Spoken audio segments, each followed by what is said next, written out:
Yesus, kami bersyukur dan terima kasih Tuhan sudah memelihara kami, menjaga kami, sehingga kami dapat berkumpul di rumah Tuhan, menyembah dan mengagungkan Tuhan. Terima kasih kami dapat bertemu dengan keluarga, sanak saudara kami dalam keluarga Tuhan. Terima kasih kami dapat bersekutu bersama-sama dengan Tuhan. Kami menikmati berkat Tuhan melalui pujian, melalui musik, dan melalui persekutuan sesama kami dan juga firman Allah. Biarlah semuanya itu menyenangkan Tuhan. Kami dikuatkan, kami diberkati, kami diberikan semangat oleh Tuhan. Terima kasih Bapa, dalam nama Yesus Tuhan kami serahkan firman Tuhan. Amin. Silakan duduk Bapak Ibu sekalian.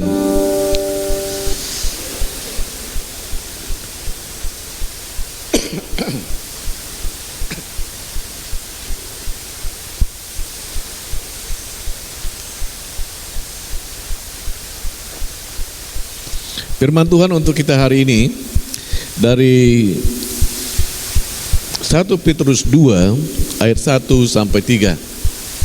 1 Petrus 2 ayat 1 sampai 3 yang berbunyi demikian. Karena itu buanglah segala kejahatan, segala tipu muslihat dan segala macam kemunafikan, kedengkian dan fitnah. Dan jadilah sama seperti bayi yang baru lahir, yang selalu ingin akan air susu yang murni dan yang rohani, supaya olehnya kamu bertumbuh dan beroleh keselamatan, jika kamu benar-benar telah mengecap kebaikan Tuhan. Ayat 2 saya ulangi. Dan jadilah sama seperti bayi yang baru lahir, yang selalu ingin akan air susu yang murni dan yang rohani, supaya olehnya kamu bertumbuh dan beroleh keselamatan, jika kamu benar-benar telah mengecap kebaikan Tuhan. Saudara sekalian yang kekasih dalam Yesus Kristus, minggu yang lalu saya sudah menjelaskan tentang istilah buang. Apa yang dibuang? Yang dibuang adalah manusia lama, karena manusia lama itu mengakibatkan kita terhukum. Maka firman Allah minggu lalu, buang, karena akan terjadi hukuman bila tidak dibuang. Hari ini di ayat yang pertama dikatakan, karena itu buanglah segala kejahatan. Saudara sekalian, firman Tuhan menjelaskan kepada kita agak berbeda dengan maksud dan tujuan pada waktu yang minggu lalu. Sekarang kita berbicara tentang buanglah, kata firman Allah. Nah, saudara sekalian, apa yang makna kenapa Tuhan atau firman Allah mengatakan buanglah kejahatan, ya? Buanglah segala tipu muslihat, buanglah segala macam kemunafikan, kedengkian dan fitnah. Kenapa? Ini menjadi satu pertanyaan bagi kita. Saudara sekalian, jawabannya ialah supaya kita, pikiran kita itu jernih. Maka Tuhan katakan, firman Tuhan katakan, buanglah segala kejahatan, segala tipu muslihat, segala kemunafikan dan kedengkian dan fitnah, supaya pikiran kita ini jernih, ya, supaya pikiran kita jernih. Jadi saudara sekalian, ini ada makna dan tujuannya. Tuhan menghendaki supaya kita secara berpikirnya yang jernih, ya, bukan yang kotor, ya, bukan yang tidak baik dan tidak bermanfaat. Buanglah segala kejahatan, segala tipu muslihat dan segala macam, supaya kita semua berpikiran jernih. Nah, kalau orang berpikiran jernih, maka dia bisa mengambil satu sikap, dia bisa mengambil suatu keputusan, bisa melangkah dengan baik dan tepat. Maka saudara sekalian, buanglah yang jahat dan seterusnya, supaya kita berpikiran jernih. Yang kedua, tujuannya membuang itu, saudara sekalian, supaya kita menjadi orang yang tulus dan polos, ya, tidak banyak tingkah. Jadi dikatakan buanglah semuanya itu, supaya engkau menjadi orang yang tulus, orang yang polos, di dalam mengarungi kehidupan ini. Ya, banyak orang yang tidak tulus. Ya, kita tidak bisa sebutkan satu-satu, tapi banyak sekali orang yang tidak tulus dan polos di dalam kehidupan ini. Maka firman Allah katakan, buanglah supaya engkau menjadi tulus dan supaya engkau menjadi polos di dalam melakukan sesuatu dan dalam rangka beribadah dan menyembah Tuhan. Yang berikut, saudara sekalian, kenapa firman Allah katakan buanglah segalanya itu? Supaya motivasi kita, tujuan kita murni dan kita bertumbuh. Supaya tujuan dan kita menjadi orang yang murni. Ya, motivasi murni, tujuan jelas, dan kita bertumbuh. Maka kata firman Allah, buanglah supaya engkau bermotivasi yang murni, jelas, dan tujuannya mantap, dan engkau bisa menjadi orang yang bertumbuh. Bertumbuh dalam pemikiran, bertumbuh dalam kehidupan, bertumbuh dalam kedewasaan, dan bertumbuh di dalam Tuhan. Maka kata firman Tuhan, buanglah supaya saya, saudara, kita semua maju dalam suatu pertumbuhan yang sehat. Maka dikatakan, jadilah seperti bayi yang lahir dan selalu menginginkan air susu yang murni, supaya pertumbuhannya sehat, ya, pertumbuhannya baik dan menjadi besar dan menjadi kuat. Nah, itu yang istilah dibuanglah itu, saudara sekalian. Ayat yang kedua dikatakan, ya, jadilah sama seperti bayi yang baru lahir, yang selalu ingin akan air susu yang murni dan yang rohani, supaya olehnya kamu bertumbuh dan beroleh keselamatan. Ya, selalu ingin, ya, selalu ingin bagaimana? Susu yang murni atau minuman yang segar, yang sehat, membuat seseorang itu menjadi sehat. Kalau makanannya atau yang diminumnya menjadi yang tidak baik dan tidak sehat, mengakibatkan pertumbuhan seseorang, apalagi bayi dan sebagainya, akan menjadi lemah dan akan mendatangkan penyakit di dalamnya. Ya. Banyak orang berpendapat, kenapa dulu orang itu umurnya panjang, ya, umurnya panjang itu, ya, panjang itu lama hidupnya, ada yang 80, 90-an dan sebagainya. Tapi sekarang coba Bapak Ibu perhatikan di pemakaman, umurnya berapa? Ya, yang rata-rata lah, ya, mayoritas umur 50 sampai 60. Jarang, tidak banyak lagi yang umur 80, 90. Kenapa? Menurut informasi, karena perkembangan zaman dengan zaman sekarang, makanannya yang ya serba macam-macam lah. Ya, makanannya wah begitu, dan tidak ya tahu kadang-kadang itu ya yang bagus atau tidak, yang sehat atau tidak. Saya sering diajak makan sama teman-teman. Ya, saya akan ditanya, Pak Saja mau makan apa? Saya katakan makan sehat saja. Ya. Kalau kami ada meeting dan sebagainya, saya minta makanan yang sehat, ya, yang tidak, ya, ada dagingnya, tapi saya memilih yang tidak ada dagingnya. Saudaraku yang kekasih dalam Yesus. Nah, supaya kita ingin selalu, supaya kita bertumbuh. Jadi, ya, kita bukan ingin sementara, tapi selalu ingin minuman yang segar, supaya kita sehat, supaya kita bertumbuh, supaya kita besar dan kita menghasilkan buah. Selalu ingin. Bapak Ibu, makan kadang-kadang ingin nggak? Kalau tidak ingin, kurang sehat itu. Ya. Teman-teman di kantor Sinode dan kami Persekutuan Hamba Tuhan GKRI, saya biasa tertib makan, ya. Jam, kalau siang itu mereka udah jam 11 ini, Pak Sajam sudah waktunya makan, gitu ya. Harus dipesan makan. Ya, mereka tanya makan apa? Makanan sehat saja. Ya. Ya, nggak jauh daripada ikan kan begitu, dengan sayur gitu. Ya, sayur jarang juga. Nah, untuk apa? Supaya sehat, supaya tetap berkembang, bertumbuh dan terus terjaga. Saudara sekalian, kita selalu ingin, merindukan, ingin terus-menerus, mau dan terus-menerus. Itu yang selalu ingin. Selalu ingin sehat dan bertumbuh serta akhirnya menjadi berbuah. Ya, sehat, bertumbuh, terus berbuah. Ayat yang kedua, bertumbuh besar, dewasa, kuat, dan menghasilkan yang buah. Saya katakan menghasilkan. Jadi kalau pohon itu ya tidak sehat, ya itu akan menghasilkan yang kurang. Ada teman-teman cerita tentang sawit.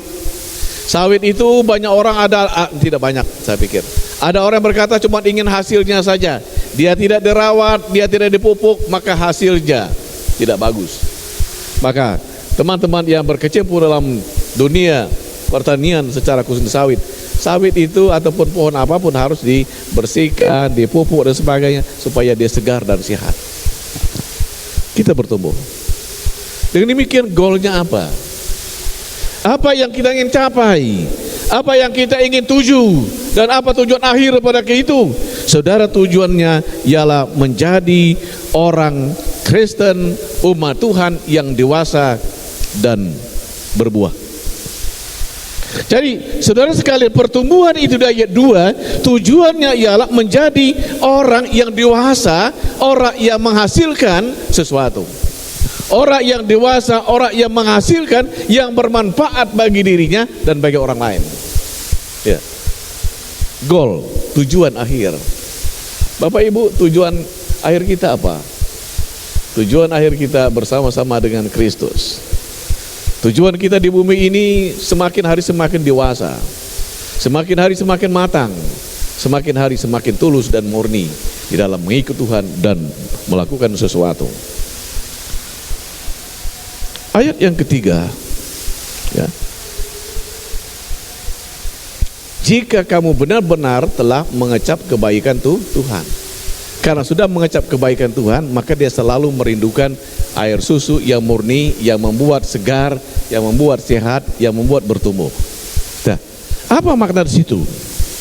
Di ayat 3 itu saudara sekalian, jika kita telah mengalami, ya, jika kita telah merasakan berkat Tuhan dan kebaikan Tuhan, maka jadilah kita orang yang bertumbuh, orang yang dewasa, orang yang kuat dan berbuah. Itu maksudnya 3. Jika saya, saudara, sudah mengalami, merasakan berkat dan kebaikan Tuhan, jadilah orang yang dewasa, orang yang kuat, orang yang bertumbuh dan berbuah. Nah, jika engkau, nah sekarang kita perlu memeriksa diri kita, Bapak Ibu sekalian, apakah kita sudah mengecap kebaikan Tuhan?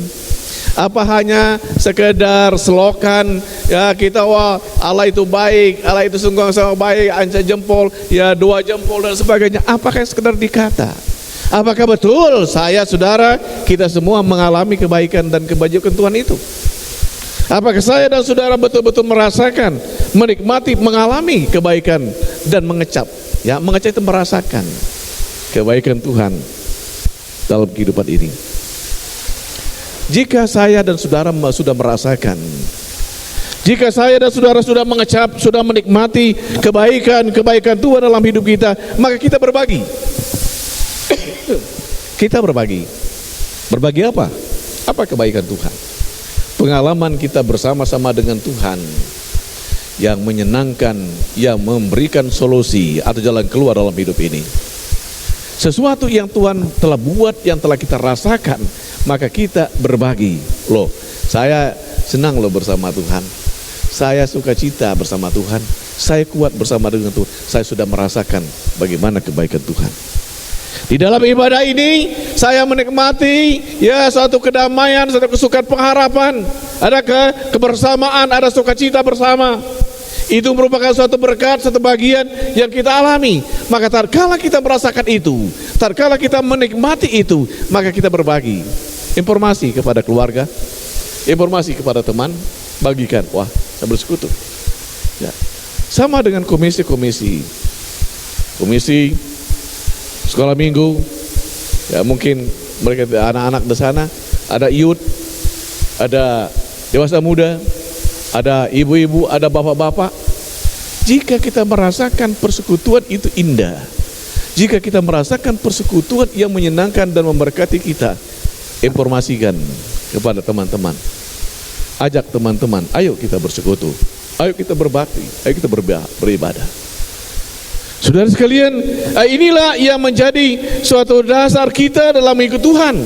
Ada buang, ada selalu, dan kita mengalami sesuatu yang indah dalam hidup ini. Dengan demikian, saudara sekalian, kita menjadi orang Kristen yang bertumbuh dan dewasa.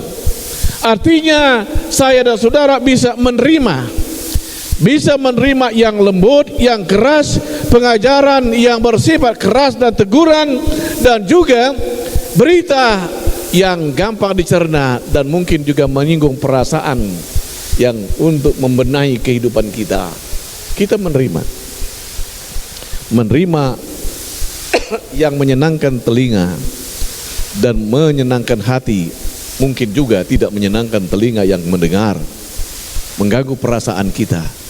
Seseorang yang dewasa, seseorang yang bertumbuh, dia bisa menerima itu. Tatkala saya mendengar berita, informasi dan masukan firman Allah dan suasana ibadah, ya, saudara sekalian, kita menerima. Kita melakukan itu. Ya, saya sering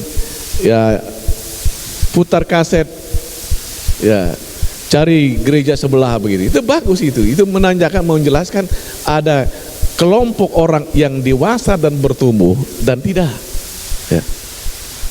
Kalau tidak dewasa, ya dia pindah, dia pergi ke sana kemari kan, ya, cari makanan rohani ke sana kemari, ya, maka timbul istilah orang Kristen jalan-jalan dan sebagainya. Nah, jadi orang yang Kristen yang bertumbuh dan dewasa itu, dia bisa menerima pengajaran, berita, informasi, pelayanan yang lembut, yang menyenangkan telinga dan tidak, dia menyegarkan hati dan menerima perasaan, dia maju terus. Dan yang terakhir dapat pada itu, saudara sekalian, menjadikan orang tetap setia.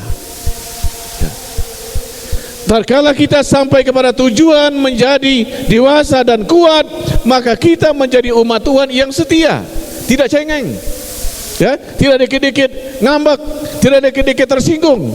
Orang yang suka ngambek dan tersinggung itu menunjukkan, menjelaskan kepada kita kurang dewasa, ya, kurang dewasa, kurang. Maka orang yang sampai kepada titik kedewasaan dan kuat, maka dia setia dalam beribadah, setia di dalam bersekutu, setia melayani, dan setia berbagi. Itu orang yang sudah sampai kepada titik, ya, saya dewasa dan bertumbuh. Kadangkala kita berdalih, saya belum dewasa, ya, saya belum bertumbuh. Kalau itu pertanyaannya, saya belum dewasa dan bertumbuh, kenapa? Nah, makanannya kurang sehat kali, ya? Atau kita menolak makanan yang sehat, ya, tetapi kita suka makanan yang, ya, kurang sehat.